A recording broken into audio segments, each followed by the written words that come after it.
اللہ جل شانہ نے اس انسان کو احسن تقویم میں ڈھالا ہے۔ لقد خلقنا الانسان فی احسن تقویم، اس کی جو ساخت ہے وہ بھی احسن تقویم بہترین سانچہ ہے۔ پھر اللہ جل شانہ نے اس انسان کو قوت گویائی عطا فرمائی ہے۔ اللہ جل شانہ نے اس انسان کو عقل عطا فرما کر قوت تدبیر اور قوت حیلہ عطا فرمائی ہے۔ تو انسان یہ کر سکتا ہے کہ زبان پر کچھ ہو اور دل میں کچھ اور ہو، دل میں تو دشمنی چھپا رکھی ہو اور زبان پر ایسی دوستی کا اظہار کر رہا ہو اور ایسا اعتماد میں اس کو لے رہا ہو کہ اعتماد میں لے کر اور رات کے اندھیرے میں 2-3 آدمی پہلے سے کسی جگہ کھڑے کر کے اور کسی بھی بہانے سے وہاں اس کو لے جا کر سارے پکڑ کر اس کو ذبح کر دے، انسان یہ کر سکتا ہے۔ ڈھیڑ سے ڈھیڑ جانور سے اس کا مالک اس کی اپنی مرضی کے مطابق کام کرا سکتا ہے۔ گدھا ہے، بڑا ڈھیڑ جانور ہے، بہت ہی ڈھٹائی میں یہ مشہور جانور ہے، لیکن ڈنڈے مار مار کر اس کا مالک اس سے بھی صحیح کام اپنی پسند کے مطابق کرا لیتا ہے۔ بیل ہے، لاہور میں بیل ہوتے ہیں، پشاور میں بھی ہم نے دیکھا، اسی طرح اور شہروں میں بھی دیکھا، بڑے مضبوط بیل ہوتے ہیں اور ان کا مالک ان کے پیچھے 50 من 60 من 100 من تک کا بوجھ لاد لیتے ہیں۔ وہ بیل کوئی دل سے رضامند نہیں ہوتا کہ میں اس ریڑھی کو کھینچ لوں، لیکن مالک کے ہاتھ میں چھوٹا سا ڈنڈا ہوتا ہے، چھوٹے قد کا مالک ہوتا ہے، وہ تو ہے احسن تقویم میں اور بیل احسن تقویم میں نہیں ہے۔ نہ اس کی یہ ساخت ہے اور نہ ہی اس کی عقل ہے، نہ تدبیر ہے، نہ قوت گویائی ہے۔ تو مالک کے ڈنڈے کے ڈر سے وہ بیل اس بوجھ کو وہاں سے کھینچ کر وہاں لے جاتا ہے جہاں اس کا یہ مالک چاہتا ہے۔ بیل سے زبردستی یہ کام کرایا جا سکتا ہے۔ ایک قصائی نے بھینسا خرید لیا، بھینسا جب خریدا اس کو پکڑ کے لے جانے لگے تو وہ بھپر گیا، قصائی کو مارنے لگا۔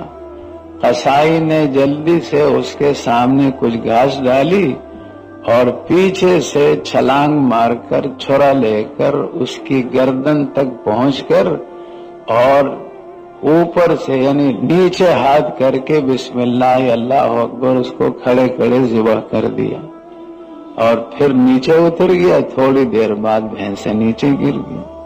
تو اس کی طاقت اس قصائی سے 10 گنا 12 گنا بڑی ہے، احسن تقویم میں نہیں ہے، لہذا جی چاہے بغیر قصائی نے اس سے جان کی بھی قربانی دلوا دی، اس کو ذبح کر دیا۔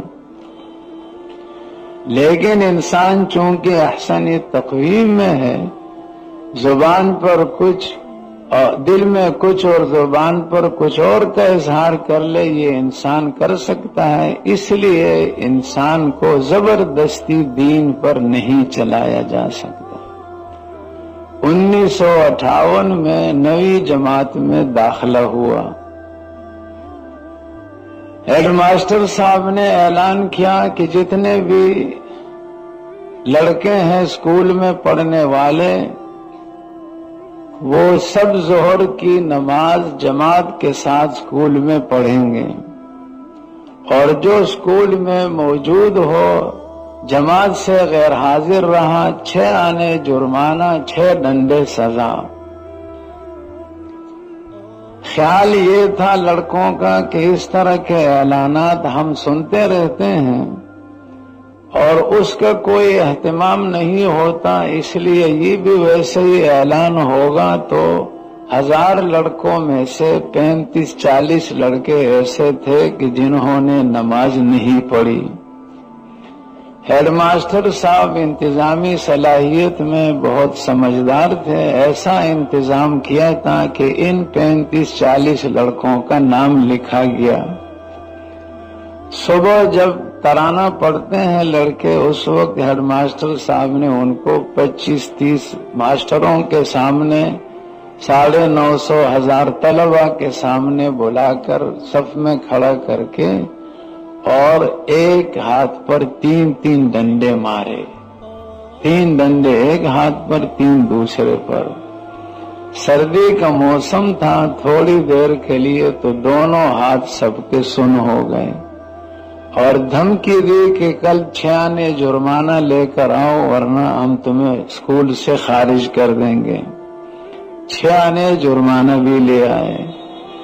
اس کے بعد میں نے دیکھا کہ کوئی لڑکا جو اسکول میں موجود تھا نماز میں غیر حاضر نہیں رہا، لیکن جو لڑکا میرے قریب بیٹھتا تھا، 2 بیٹھتے تھے، تو میرے قریب جو بیٹھتا تھا اس نے کہا کہ میں 3 دن سے جنبی ہو کر جا کر جماعت کے ساتھ نماز پڑھ لیتا ہوں۔ تو ہم تو خیر مسئلے مسائل سے واقف نہیں تھے، لیکن فتوے کا کام کبھی کبھی کر لیتے تھے۔ میں نے کہا تو کافر ہو گیا، جو بے وضو نماز پڑھتا ہے تو غسل میں، یعنی غسل تجھ پر فرض ہے اور اسی طرح جنبی ہو کر نماز پڑھتے تو کافر ہو گیا۔ اس نے کہا چاہے میں کافر ہو جاؤں لیکن میں ایسے ہی کرتا رہوں گا، ہیڈ ماسٹر صاحب کی 6 ڈنڈے سزا مجھ سے برداشت نہیں ہوتی، میں ایسے ہی کرتا رہوں۔ تو یہ انسان چونکہ احسن تقویم میں ہے، لہذا اس کو زبردستی دین پر نہیں چلایا جا سکتا۔ اس کو تو دین پر چلانے کی صورت یہ ہے، الا ان فی الجسد مضغۃ اذا صلحت صلح الجسد كله وَإِذَا فَسَدَتْ فَسَدَ الْجَسَدُ كُلُّهُ أَلَا وَهِيَ الْقَلْبُ أَلَا وَهِيَ الْقَلْبُ او کما قال علیہ الصلاۃ والسلام۔ انسان کے جسم میں گوشت کا ایک لوتھڑا ہے، اگر یہ ٹھیک ہو جائے تو سارا جسم ٹھیک ہو جائے، اور اگر یہ بگڑ جائے تو سارا جسم بگڑ جائے۔